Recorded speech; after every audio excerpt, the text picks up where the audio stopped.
So, rivers and mountains. How did I come up with the route for this upcoming trip? Stay watching to find out. Hi, I'm Roger. This is Roger Rides for AT. In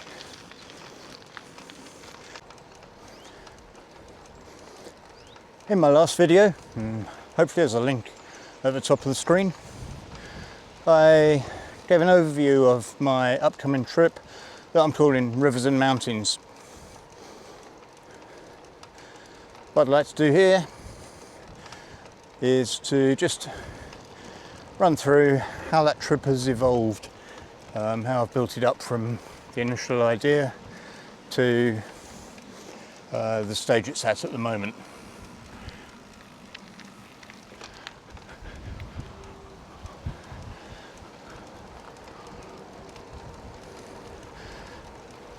The past 3 years I've done some long distance rides in the UK.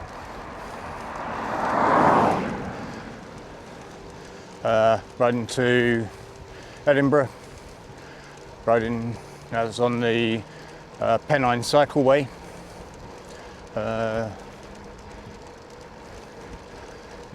riding through the centre of Wales and also to the south and from the North Wales home.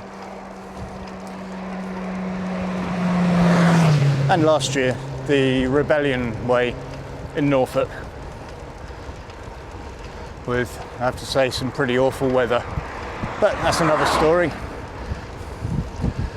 was thinking of somewhere to ride for this year.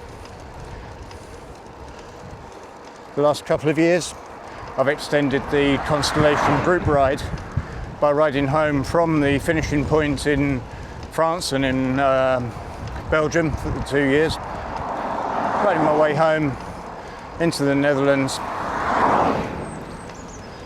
before overnight ferry back to the UK and a nice extension to a trip. And I fancied more European riding this year. Looking around, found that there's a cycle route that follows the Rhine between its source up in the Swiss Alps and where it exits into the North Sea in the Rotterdam area. Quite fancied that. If you've watched the video, my previous video that is, you'll know that actually features. So that was the first part of the plan. But then, how do I get to up in the Swiss Alps? Looked at different options. One is quite clearly to ride the return route in reverse. Yeah, doable, certainly. But same route, just different directions. Lacks a little bit of interest, in my opinion.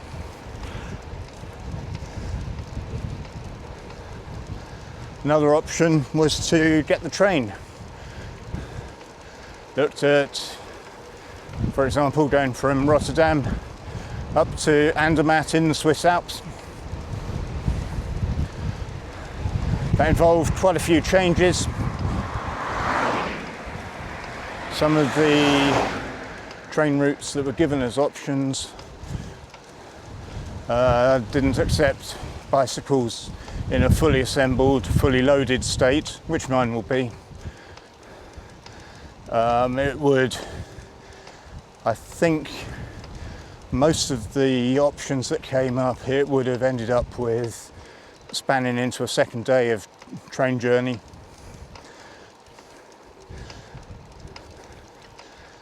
And finally, where's the challenge in just putting the bike on the train?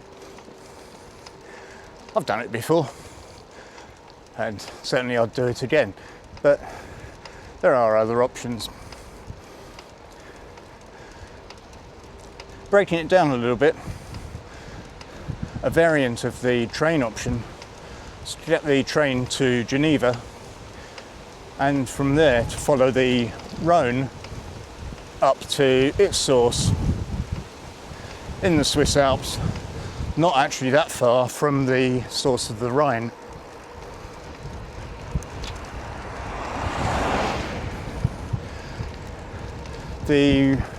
Both the Rhone route and the Rhine route both have Eurovelo route numbers associated with them.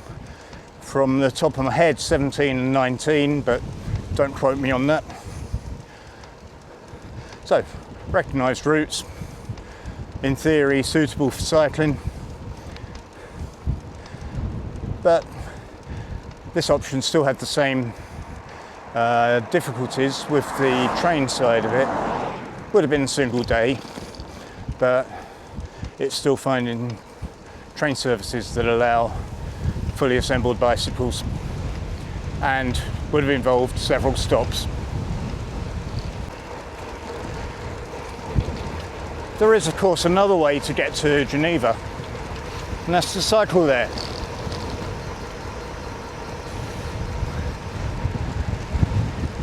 You've seen the other video. You know where this is going, don't you? That's what I should do.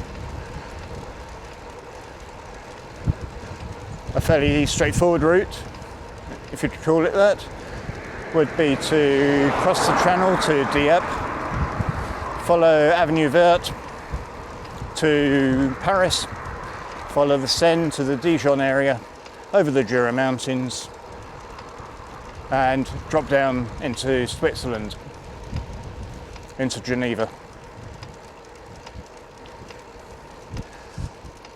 That then just leaves the UK segments to figure out. Get into Newhaven for the ferry to Dieppe, quite straightforward. Just head due south from home. Visit my sister just outside Dorking, spend a night there, and then down to the south coast. Coming back, I had more options. From the Rotterdam area, there's two routes that are options.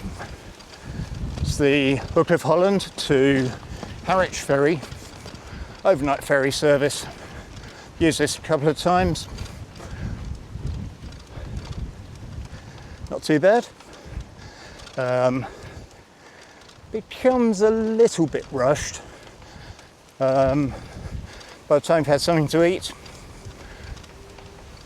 sleep, and breakfast in the morning before disembarking in Harwich. And it's only a, I don't know, 7-hour crossing, something like that. As I say, done it a couple of times, the last 2 years in fact, and very pleasant, can't knock it at all. There's another option, and that's from Rotterdam ferry port to Hull. It's a longer crossing. I think it's about 12, maybe 13 hours. So a lot more relaxed for an overnighter, dinner, drink or two, sleep, breakfast, and yeah, time to basically chill. So I'm going to do that this year. Across to Hull. From Hull, it's 2 days back home. Much the same as it is from Harwich, slightly further, and I suppose Harwich, on fresh legs at least, would be doable in a day. Just a long day, not what you'd want at the end of a 3-week trip around Europe.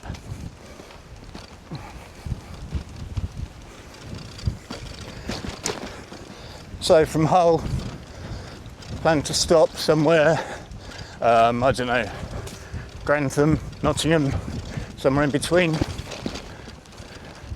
Draw a line between those two, that gives you a rough idea where.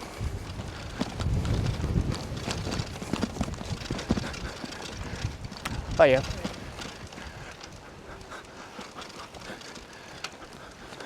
It's a bit bumpy on here. Yeah, so from Hull back home, end of route.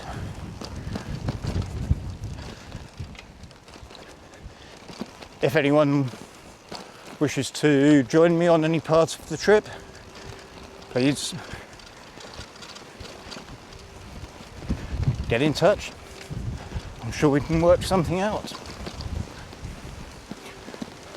Similarly, I invite you to subscribe to the channel, keep up to date with certainly progress reports during the ride, during the trip. Plan to do a daily video and a daily blog report as well as I go. Additionally, there's only 3 weeks now till I go, but a bit more preparation videos, maybe something on how I've packed the bike, bit more detail about why I'm doing this, what it's in aid of. That will certainly be there. But by all means, please subscribe. Love it if you did. And equally, please leave comments below. Thanks for watching. I'm going to go back to fighting the wind on my way home on these bumpy bridleways. But at least they're dry, not muddy at all. See you next time. Thank you very much. Goodbye.